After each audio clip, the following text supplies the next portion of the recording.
Some of you first-timers came to the final session of the book of Daniel, but before we get into the book of Daniel, I want to go back to a question that we asked, I think last time we were in here, and it's this question: what's wrong with the world?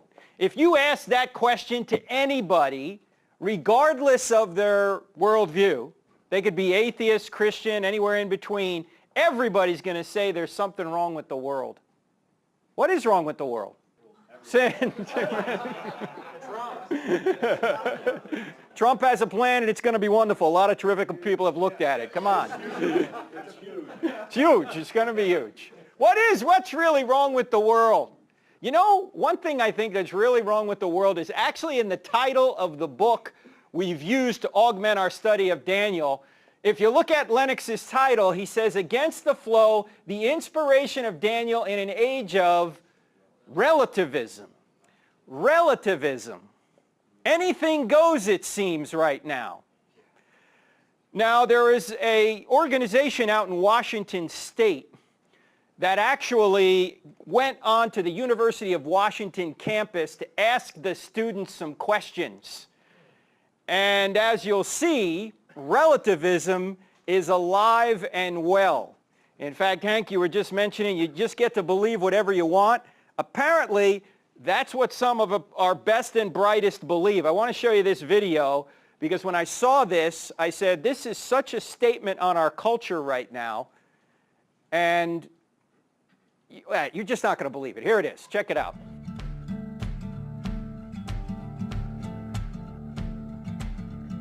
There's been a lot of talk about identity lately, but how far does it go?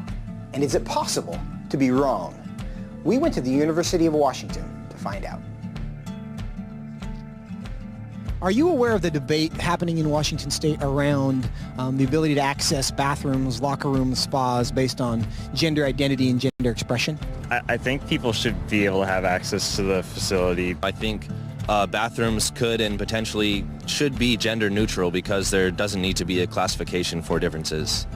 I think people definitely should have the ability to go into whichever locker room they want. I feel like at least public universities should do their best to accommodate for those who do not have a specific gender identity. You know, whether you identify as male or female and whether your sex at birth is matching to that, you should be able to utilize the resources. So if I told you that I was a woman, what would your response be? Good for you. Okay. Like, yeah. Nice to meet you. I'd be like, what? Really? I don't have a problem with it. I'd ask you how you came to that conclusion. If I told you that I was Chinese, what would your response be? I mean, I might be a little surprised, but I would say, good for you. Like, yeah, be who you are. I would maybe think you had some Chinese ancestor. I would ask you how you similarly came to that conclusion and why you came to that conclusion. I would have a lot of questions just because on the outside I would assume that you're a white man. If I told you that I was 7 years old, what would your response be? I wouldn't believe that immediately. I probably wouldn't believe it, but I mean, it wouldn't really bother me that much to go out of my way and tell you, no, you're wrong. I'd just be like, oh, okay, he wants to say he's 7 years old. If you feel 7 at heart, then then so be it. Yeah, good for you. So if I wanted to enroll in a first grade class, do you think I should be allowed to? Probably not, I guess. I mean, unless you haven't completed first grade up to this point and for some reason need to do that now. If that's where you feel like mentally you should be, then I feel like there are communities that would accept you for that. I would say so long as you're not hindering society and you're not causing harm to other people, I feel like that should be an okay thing. If I told you I'm 6 feet 5 inches, what would you say? That I would question. Why? Because you're not. No, I don't think you're 6'5". If you truly believed you're 6'5", I don't think it's harmful. I think it's fine if you believe that. It doesn't matter to me if you think you're taller than you are. So you'd be willing to tell me I'm wrong? I wouldn't tell you you're wrong. No, but I say that I don't think that you are. I feel like that's not my place as like another human to say someone is wrong or to draw lines or boundaries.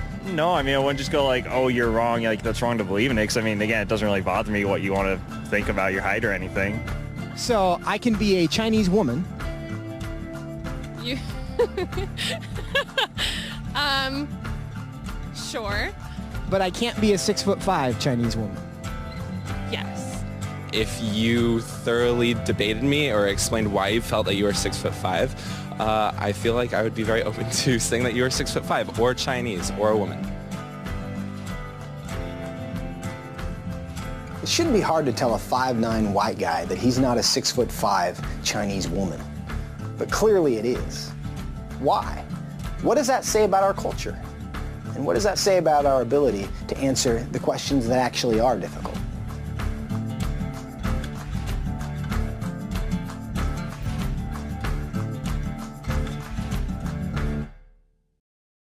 Did you ever think that it would take courage to say that a 5'9" white guy is a 5'9" white guy?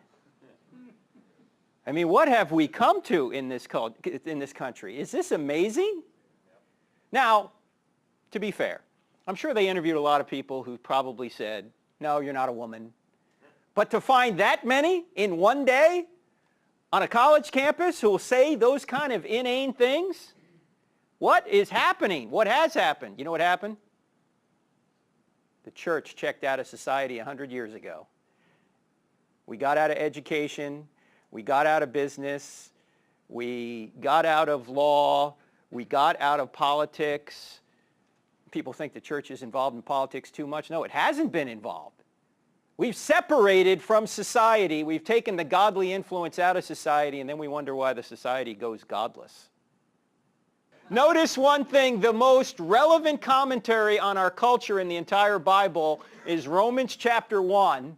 For although they knew God, they neither glorified him nor gave thanks to him, but their thinking became futile and their foolish hearts were darkened. Although they claimed to be wise, they became fools and exchanged the glory of the immortal God for reptiles and creeping things and birds. Well, it wasn't just this organization in Washington did. They went out and did another short little video. This is about half as long, but it's sure worth watching. Check this out.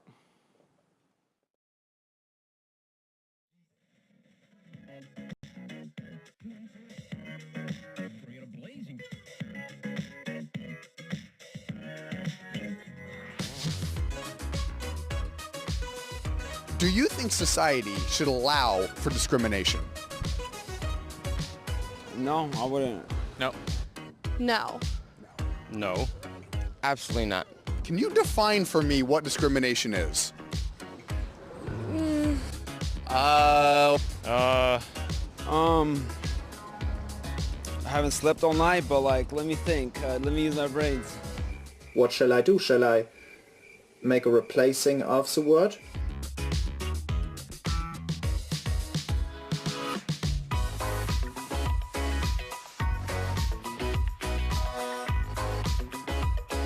See, discrimination is nothing more than discerning one from another.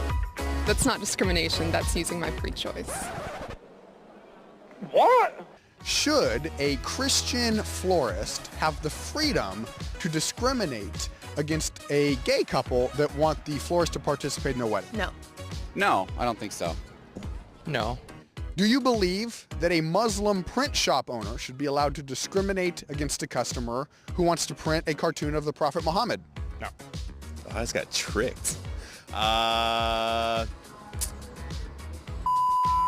Yes. Yeah. That's so, I don't know. It's You think there's some inconsistencies in who you allow to discriminate and not allow to discriminate? Yeah.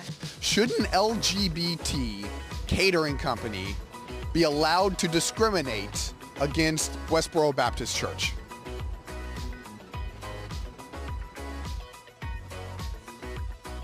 No, they... Well, I don't know. I guess I'd never heard it put that way.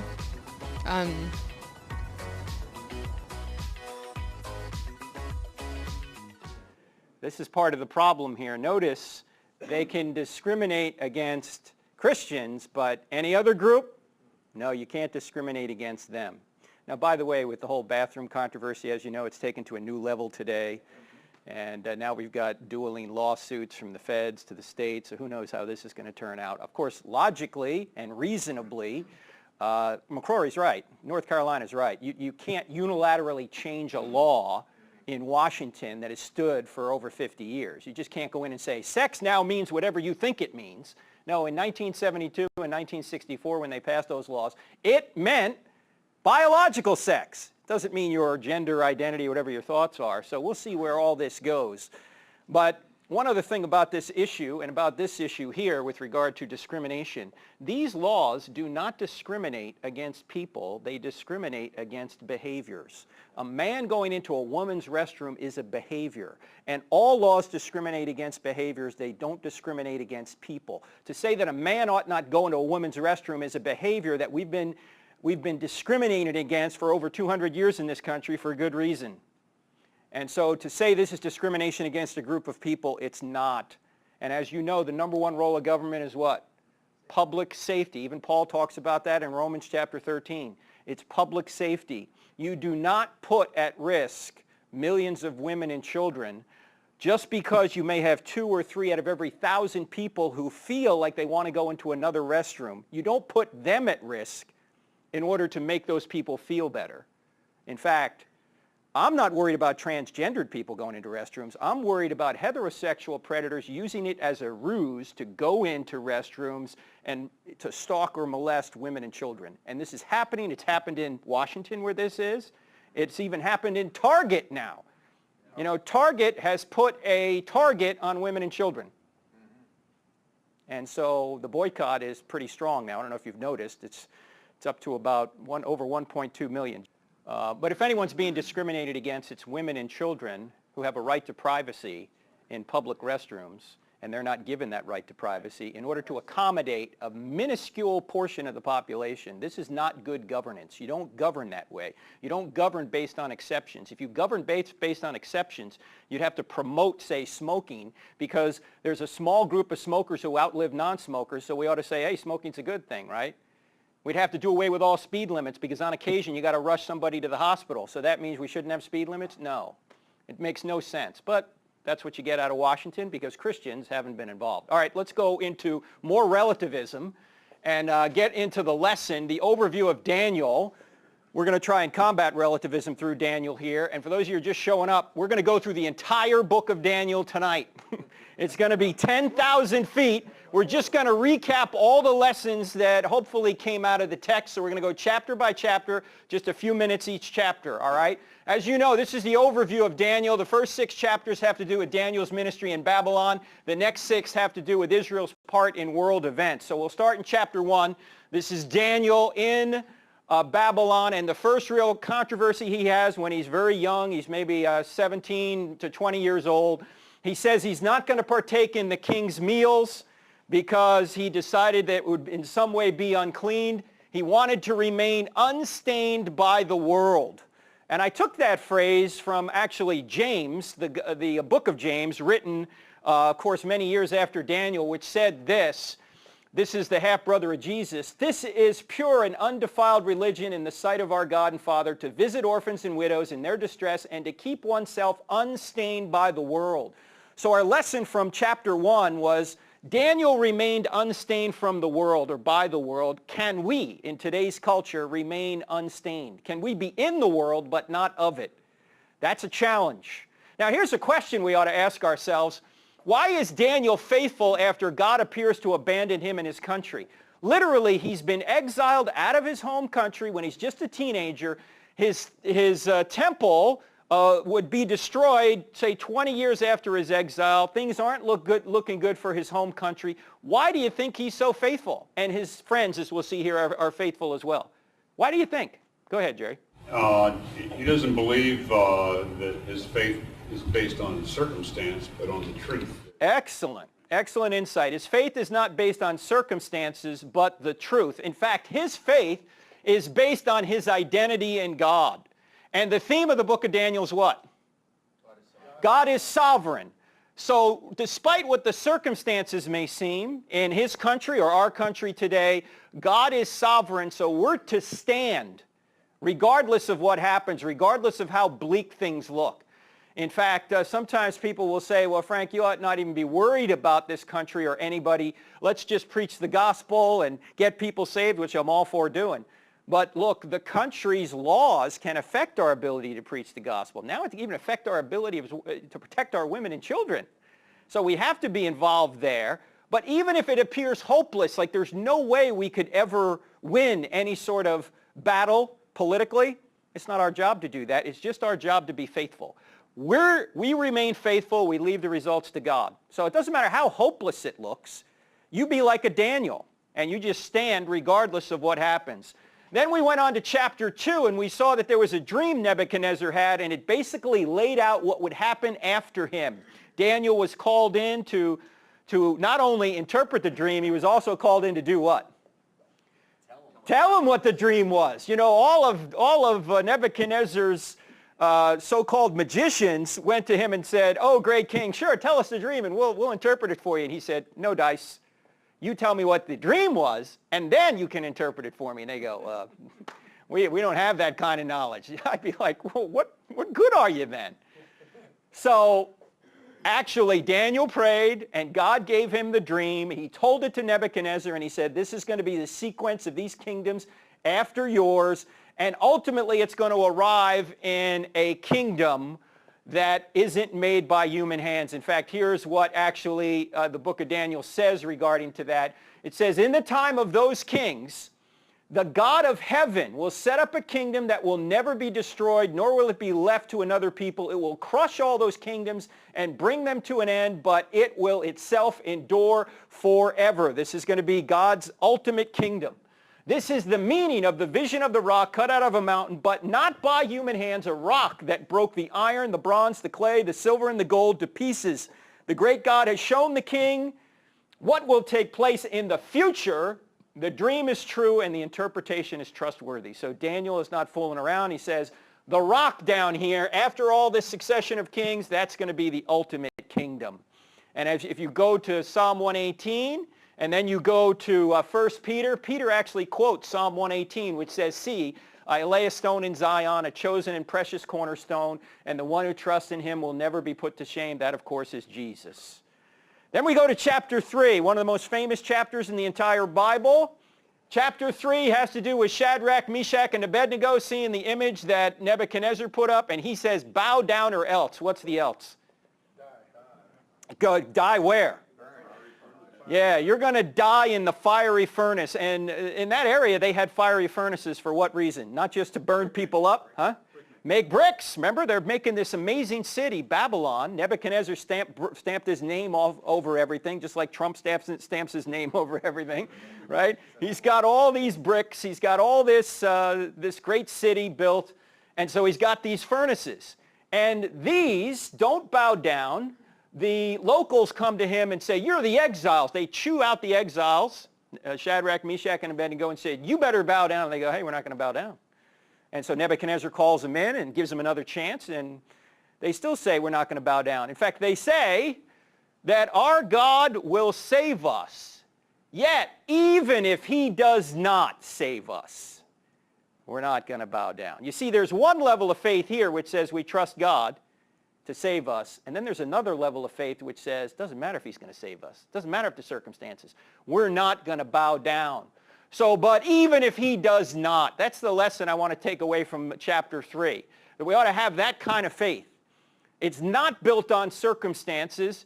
It's built on the truth, as Jerry just said. Now, we could ask the same question again. Why are these Hebrew exiles faithful after God appeared to abandon them and their country? Because they know the truth, and it's not built on circumstances. Next question is this: should we doubt God because of trouble or difficulty or evil? Don't buy into this crazy idea that because you're a Christian or when you become a Christian, everything's going to go well for you. It's not. In fact, we're called to suffer. Jesus said, if they persecute me, they're going to persecute you. Peter says, we're called to suffer. In fact, if you look at what has gone on in the entire Revelation, you ask the question, does God promise to protect Christians from evil and suffering? What's the answer?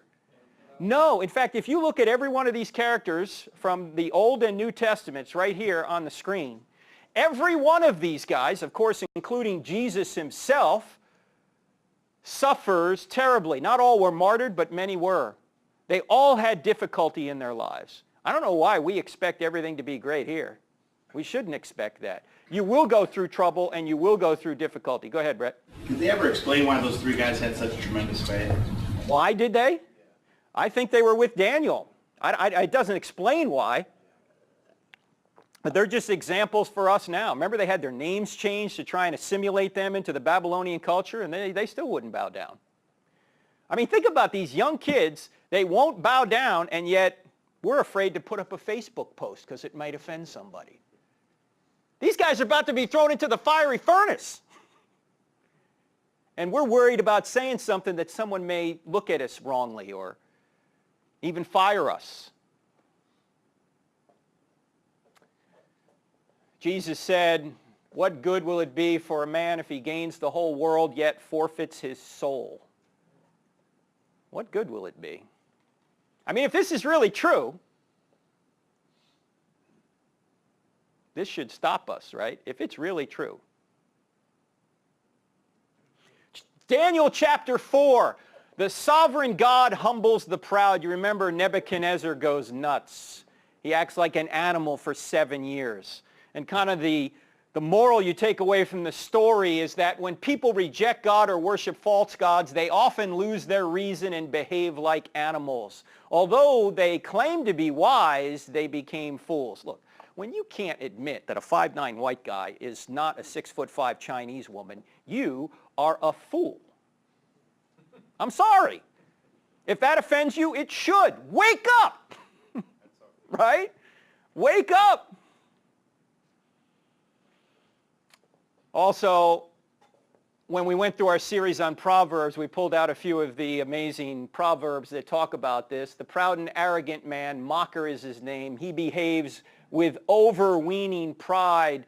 One of the most popular Proverbs is, "Pride goes before destruction, a haughty spirit before a fall." Do you remember when Jim Wallace was in here a couple of years ago, the cold case homicide detective? And he said there's a cold case principle whenever he's trying to discover what a motive for a crime is, a homicide or any other crime. There's really only three when you get down to it. There's only three motives for a crime. What are the three? Do you remember? Money. Yep, that's it. You got it. The three are money, sex, and power, or some combination thereof. When you boil it all down, it comes down to those three. This is why the Proverbs spend so much time on this, that you got to watch what you think about money, what you think about sex, and who you interact with, and you got to check yourself, because one or all of these are probably a weakness in every one of us. And so we have to be very, very careful. In fact, John, the apostle, says there's really only three things in the world. What does he say?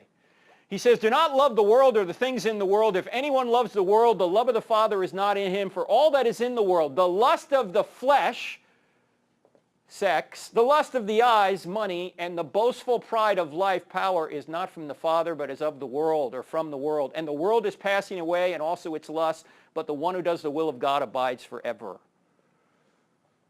So if someone like Nebuchadnezzar, who had everything, could fall, any one of us could. Daniel 5, another, just about every chapter in here is well known. This is the handwriting on the wall chapter. You remember this?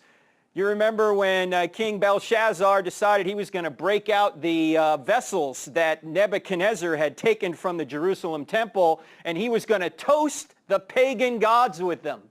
And then a hand right there in the hall, which, by the way, we think we found archaeologically there in Babylon, this great hall with plaster walls. This hand came out and wrote some words on the wall, and everybody was shocked.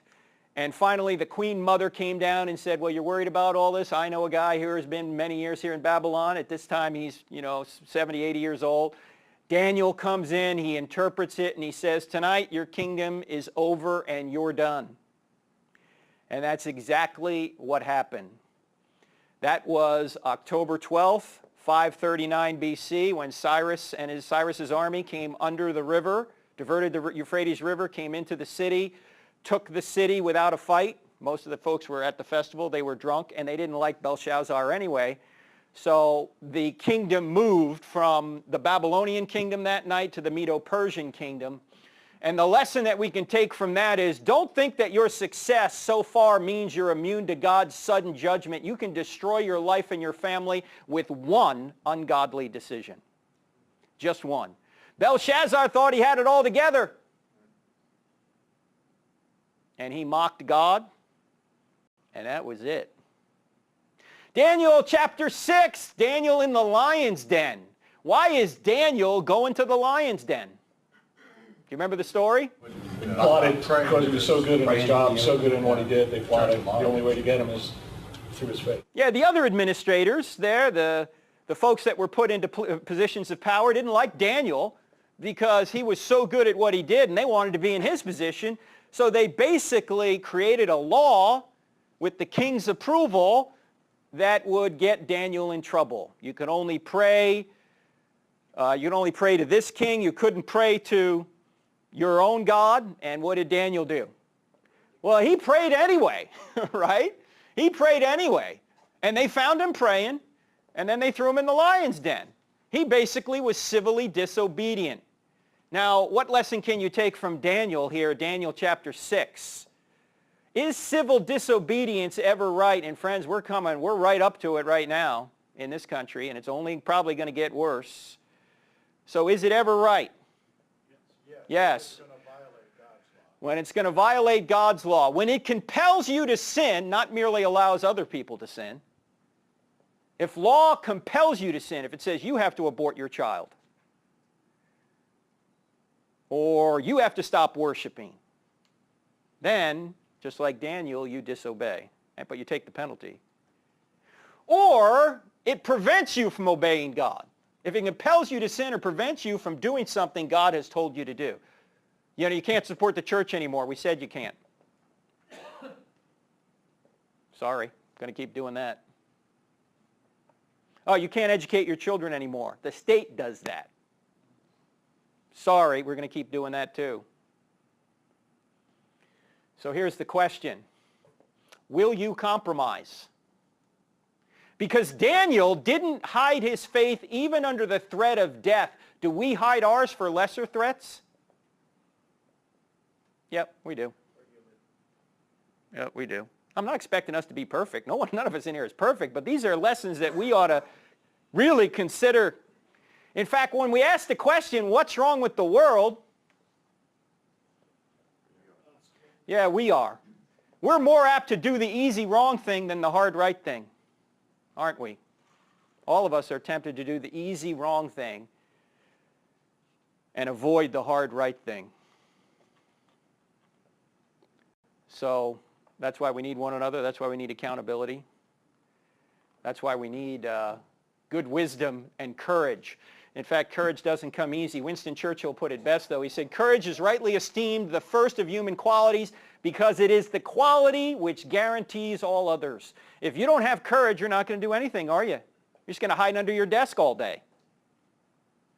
Doesn't matter if you have all these other great qualities. If you don't have courage, you're not going to use them. So it's difficult, of course. I don't even know how you develop courage. I guess you just got to go do it, right? You got to pray and just go do it. Whatever your fear is, you got to go do it. Justice Antonin Scalia, who, as you know, died earlier this year, said, have the courage to have your wisdom regarded as stupidity. Be fools for Christ and have the courage to suffer the contempt of the sophisticated world. In fact, when you get into certain levels of society, you're going to be viewed as a backward hick. If you think the Bible's true or you think Christianity's reasonable, when in fact the very people who think you're a hick don't quite understand that they're actually stealing aspects of reality from God's universe that wouldn't exist unless God existed in order to say he doesn't. We went through that last season, that they're stealing from God while they argue against him. Reason, morality, science, causality, the very foundation of the orderly natural world are all best explained by a theistic God. These are all things these people use to try and say Christianity's not true. In fact, The sophisticated world, you notice there's a certain amount of pride associated with not believing in anything greater than yourself. You ever think about that? That, oh yeah, I'm in control here. I've got everything figured out. You do. Yeah, I got everything figured out. I know exactly what's happening here. Mm-hmm. Yeah, I'm progressive. I'm progressing. When in fact what you're doing is you're regressing. I'm progressing here. You know what they say about the problem with the self-made man is? The problem with the self-made man is he worships his creator. That's the problem. No, any one of us could be dead in an instant, and we don't really control what's going on, do we? We have very little control.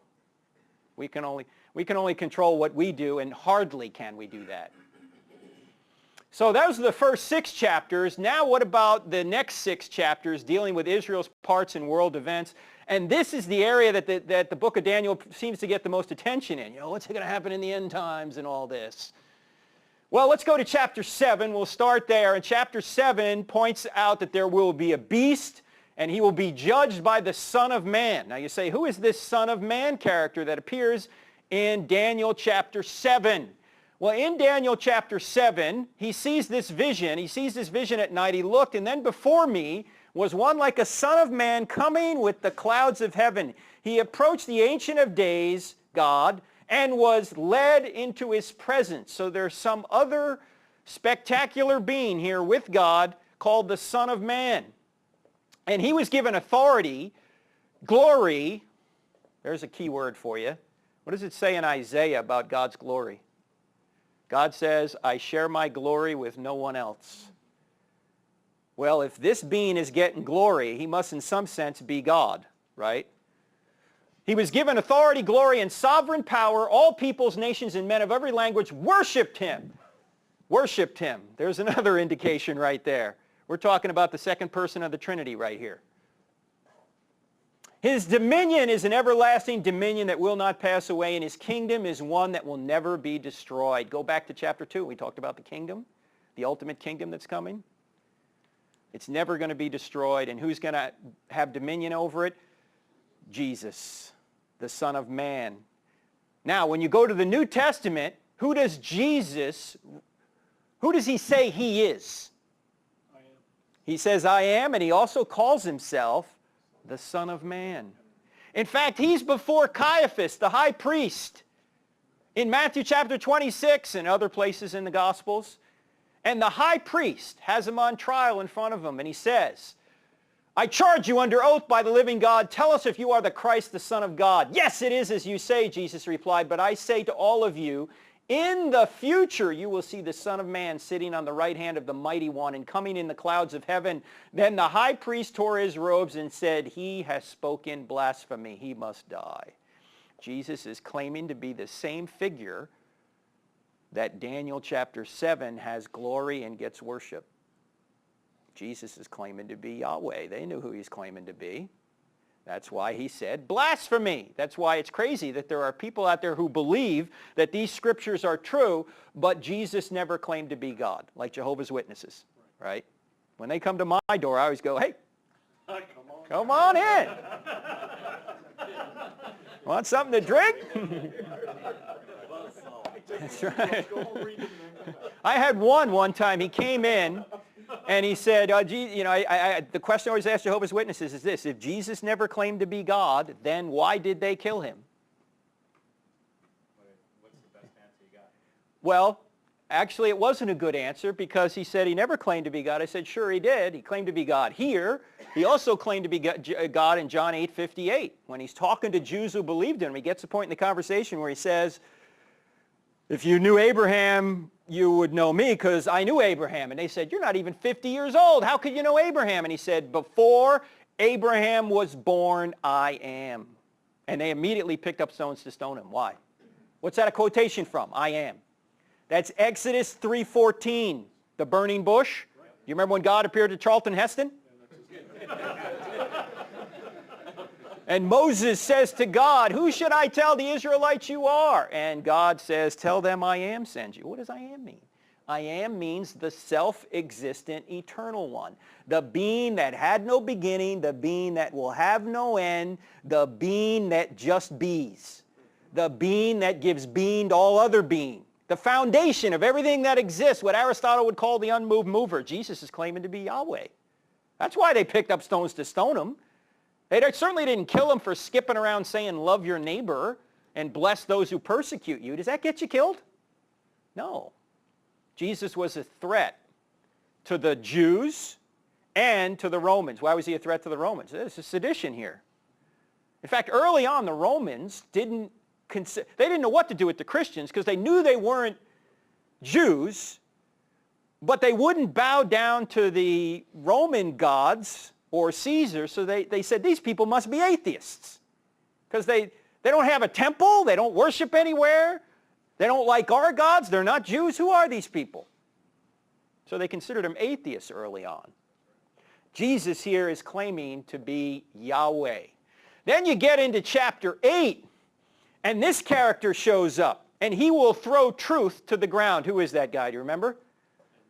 That's Antiochus Epiphanes. If you remember the story, he's a Syrian leader who actually defiles the temple in about 165 or so BC. And we went through a lot of his history. In fact, Daniel chapter 8 talks about it, that truth will be thrown to the ground. In fact, in Daniel chapter 8, verse 12, it says, because of the rebellion, these are some of the Jews who rebelled against what was being taught, particularly the Orthodox Jewish way, the host of the saints and the daily sacrifice were given over to it. What's it? It's the little horn in this, Antiochus. He prospered in everything he did, and truth was thrown to the ground. You notice that the most important thing in the universe next to God is the truth. Of course, Jesus is the truth. What happens when the truth is suppressed or thrown to the ground? Nothing good. Yeah. Yeah, the video you saw earlier, when truth is thrown to the ground. No discernment at all. And by the way, discrimination is just discerning between one thing or behavior and another thing or behavior, and that's what all laws do. All laws discriminate against behaviors, but they don't discriminate against people. So, truth is thrown to the ground. And by the way, when is truth thrown to the ground? Lies are born the instant someone thinks the truth is dangerous. Our eternal destiny and our temporal destiny is based on the truth. If we start believing falsehoods, not only is our temporal life here in jeopardy, so is our eternal life. So truth is ultimately the most important thing in the universe.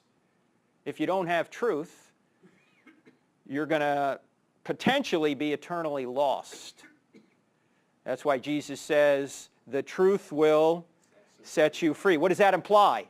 If the truth will set you free, if you don't have the truth, you're in bondage. You're in bondage.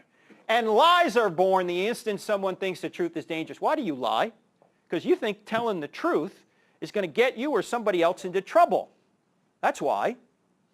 Or you think telling the truth is going to cause you to not get the goal that you wanted accomplished. I mean, just today, I just saw that Facebook, I don't know if you happen to see this in the news, Facebook now has been caught, like we didn't know this already, suppressing stories that were conservative of nature and pushing stories that are liberal in nature. In other words, this Facebook news feed, whatever that is, was supposed to be an organically generated news feed. That what people thought was important, if they were really hitting on it, that would come to the top. Well, if conservative things started getting to the top, they'd suppress those. And they'd push these liberal things up to the top to make people think that, oh yeah, these liberal views are really true now. Sounds like primetime news. It is. Yeah, it's, and by the way, conservatives sometimes do this too, right? Sometimes if you're a conservative, you might suppress something that seems to go against your point of view, and you don't want it getting out. So we all do this. It tends to be in our society, it seems like so much of the time it goes the other way. We suppress the truth and unrighteousness to go our own way. And then we got into Daniel chapter 9, and this is where everybody wants to go when they go to the book of Daniel. What does chapter 9 tell us? It tells us about the coming Messiah, at least partially it does. The famous verse, then after 62 sevens, the Messiah will be cut off and have nothing. But before we get, and we revisit that for a minute, don't forget Daniel starts chapter 9 with an amazing prayer. So I turned to the Lord God and pleaded with him in prayer and petition and fasting and sackcloth and ashes. Why was he pleading with him? Because his country had gotten so debased that he felt he was responsible, the country was responsible, and he was basically repenting to God for all they had done. We need to do that for our country and what we've done or haven't done. So Daniel, the first section of the book of Daniel is a big, long prayer confessing all the evil that Israel had done. Then he gets into what's going to happen in the end times. It says, then after the 62 sevens, the Messiah will be cut off and have nothing. And I gave you a chart. Why? Because it's required whenever you're talking about the book of Daniel or the end times, you got to have a chart. And here's the chart. You guys got this committed to memory, right? Okay. Yeah. Yeah. The 62 sevens, what are they? We went through this in great detail when we went through it.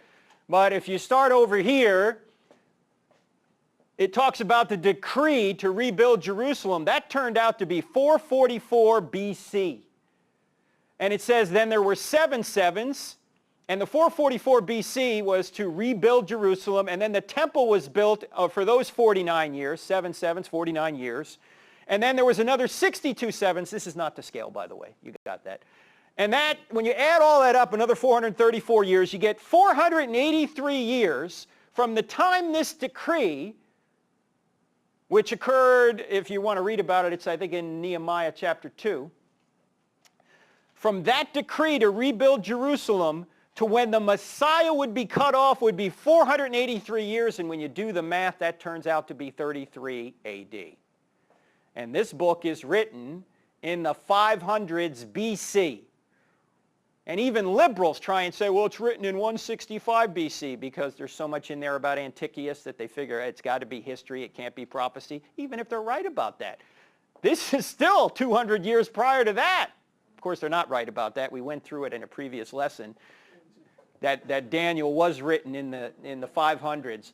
Then, this final week here is where all the controversy that Christians have regarding the end times. But keep this in mind. These 69 weeks don't necessarily affect this last week, or this week doesn't really affect these. We know what this is. We know when this took place. We're still waiting for this to occur. And there's a lot of different views on that. We went through some of them when we went through this section. The rapture, yeah. Is the rapture going to occur? If it is, it's going to occur here. Or if there's no rapture, then Jesus comes back and is public coming back after the tribulation. And so there's a lot going on here, and there's many different theories on this. My personal view is we win in the end. So I don't know what the right view is. I lean a certain way, but I don't know what the right view is. I'd probably say some kind of premillennial view here, whether the rapture's here, the rapture's here, or the Jesus comes back here and there's no rapture. That's I'm not quite sure of. In any event, then we go to the final 3 chapters in Daniel, chapter 10 to 12. It's the final vision. He's on the Tigris River. He sees a man in linen who tells him a lot more about history that would occur right after him. And he also tells us about longer-term history. And one of the longer-term histories he tells us about is, of course, the Battle of Armageddon, which this is the actual valley in Jerusalem. Here's the Sea of Galilee right here. This is where Jesus spent most of his time. You can't see the whole thing here. Over here is Jordan. Down here is Jerusalem. This is the Mediterranean Sea over here. And here's Nazareth. That's where Jesus grew up, right here. And over here is Mount Carmel. You have the famous Mount Carmel from when Elijah went up there with the prophets of Baal and smoke checked them. That's over here. And there's been a lot of battles in this valley right here. And when you go there, you can see it. You can see it You can be in the valley, or you can see it from Nazareth, or you can see it over here from Mount Carmel. Here's how it looks from Nazareth. And this is probably about the cliff that Jesus was almost pushed off of. You remember he's in his synagogue there in Nazareth, and he gets up and he reads Isaiah chapter 61, and he stops in mid-verse, and he says, at this hearing, this prophecy has been fulfilled. And they're all sitting in the back going, isn't this Joseph's son? What's he talking about, this prophecy being fulfilled? Well, he was claiming to be the first coming of the Messiah right there. He stopped in mid-verse because if he kept reading, he'd have been talking about the second coming of the Messiah. So they're all furious with him. They're about to push him off this cliff, and then it just says, and then he just walked right through the crowd. Wasn't his time quite yet. If you want to look at this from the other side, this is from the Mount Carmel side. Here's Nazareth over in this area over here. This is looking to the east. And here's the valley right here, and there's a military base right here, F-16s flying right there in Israel. Now, what do we know about the end times? Here's what we know about the end times. A judgment is coming. Jesus will be the judge, and the saints will receive the kingdom.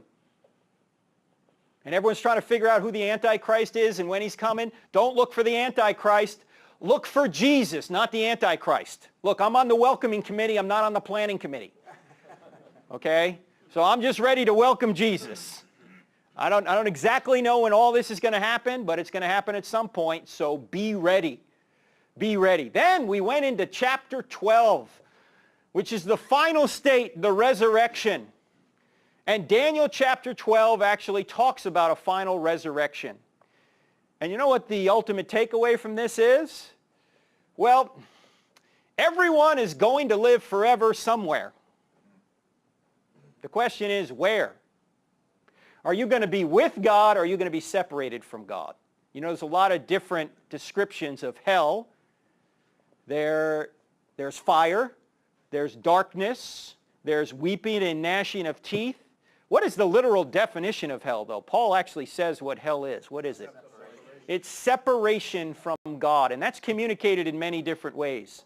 It would seem to be difficult to have both fire and darkness at the same time. I think they're trying to communicate destruction. You're separated from the ultimate source of goodness when you're in hell. Why? Why are you separated? Because you chose to be. Because you've sinned and you've rejected the only pardon that could be possible. In fact, think about a place, think about right now, it doesn't matter whether you're a believer or not, every person in the world gets some of the benefits of God's grace. In other words, his rain falls on the just and the unjust. We get some of his grace just by nature, by food, by air, by warmth, by just some of the comforts of life. We get some of God's grace in relationships, in love, in hope, in a future. But I want you to imagine a place where there's none of that, where there's no relationships. There are no relationships. There is no hope. There is no future. There is no love. There's just stone-cold, narcissistic self-absorption because you're separated from the only source of love. That's what hell is. But you don't have to wind up there, because the very being that was cut off came into the world. He was in the world, and though the world was made through him, the world did not recognize him. He came to that which was his own, but his own did not receive him. Imagine that. He picks the tribe of Israel, or the nation of Israel, out of all the other countries, and he says, I think in Deuteronomy, I didn't pick you because you were great or anything. I picked you because you were the least of all. And I'm going to bless all nations through you. And he winds up doing that, and then they reject him. This is the God of the universe. They reject him. But by his very sacrifice, we're able to do this. Yet to all who received him, to those who believed in his name, he gave the right to become children of God, children born not of natural descent. It's not an ethnic thing. Nor of human decision, nor of a husband's will, but born of God. The Word became flesh and has made his dwelling among us. You remember in the very first verse of John? In the beginning was the Word, and the Word became flesh. The Word was God. Became flesh. What is, by the way, when you think of in the beginning, what do you think of? Genesis, right? John is using the phraseology, in the beginning, God created the heavens and the earth. In the beginning was the Word, and the Word was God. And the Word became flesh. I mean, the ultimate theme of the whole Bible is what? Redemption. You have paradise lost in Genesis, paradise regained in Revelation. Everything in between is the story of redemption. The very creatures God created sinned against God, so God puts on human flesh, enters that bloodstream, and then actually comes to earth in the form of Christ, allows the very creatures that tortured him, or the very creatures he created to torture him, so he could be their sacrifice. And yet the nation itself rejected him. But we have that right to become children of God. And so our identity is in God. God is sovereign. So we need to stand. That's the overall message of the book of Daniel. So question, what's wrong with the world? We're not standing. There's enough trouble in the world. Let's make sure we're not part of the problem. Because if the church was actually being the church, many of the problems that we experience, we wouldn't be experiencing. Questions, comments, overview of the book of Daniel. Frank, so so the nation of Israel rejects God because the truth was suppressed. Because they didn't know, right? Well, they were looking for a political Messiah, at least initially. So right now, fast forward to our time right now, the truth is being suppressed. We suppress it sometimes too, yeah. Yeah, sure. Yeah. Mainstream media, all that. How do we, who know the truth, and some of us know more than the others, obviously, how do we prevent that from happening? How do we communicate the truth? Because yes, there's a lot of people who would rather live in a lie and suppress the truth on their own.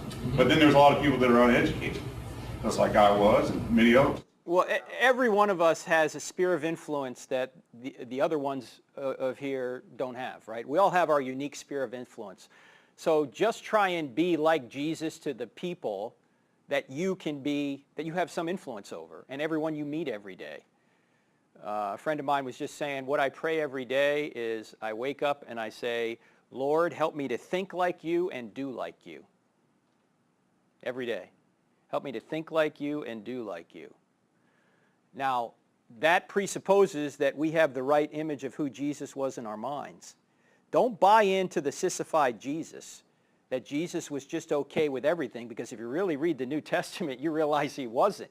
One of the reasons they killed him was because he just spoke the truth over and over again, and actually went after people who were the pious ones who thought they were so righteous, the Pharisees. I mean, who knew the Bible, the Old Testament, better than anybody in those days? The Pharisees. It's not just knowing, it's doing. Because as the scripture says, we can know a lot and be puffed up with our knowledge, but if we're not actually living as ambassadors for Christ, then we're not doing our jobs. Now, how do you do that?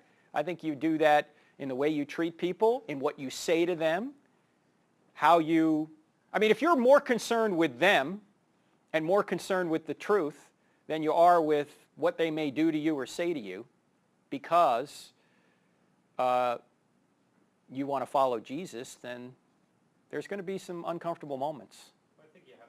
I think we need to demonstrate a lot of grace. Right.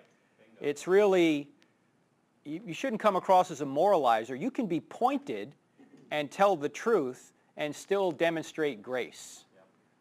So I was just looking up a verse today which I think, yeah, check this out. This is Jesus.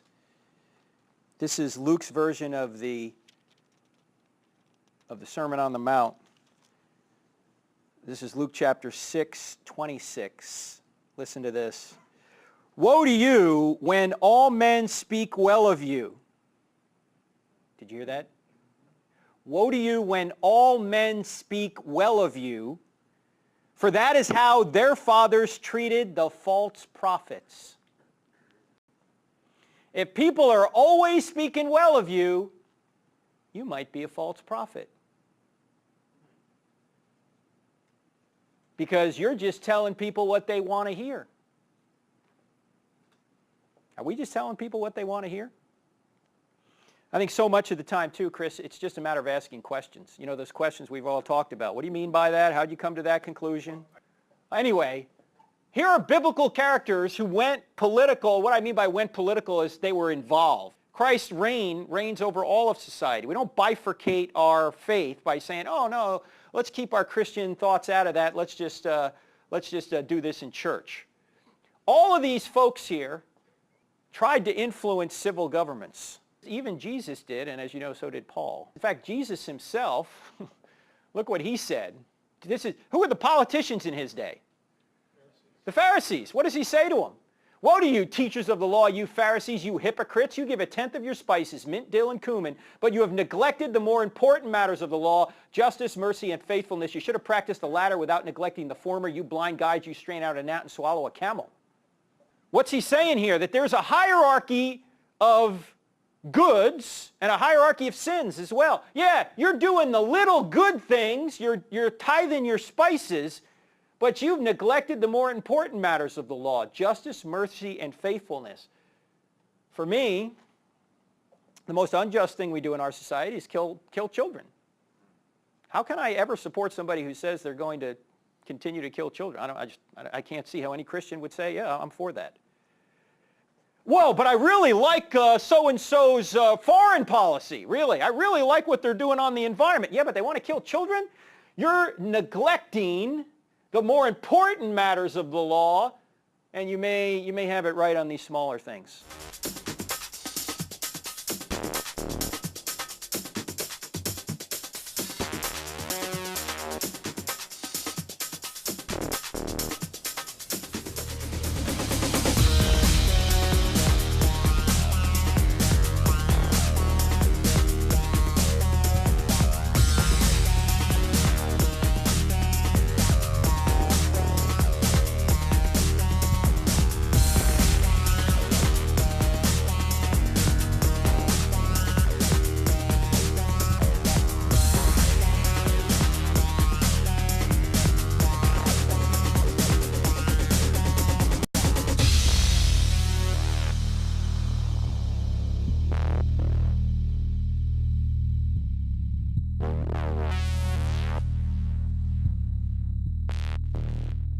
The preceding program was brought to you by crossexamine.org and NRB TV.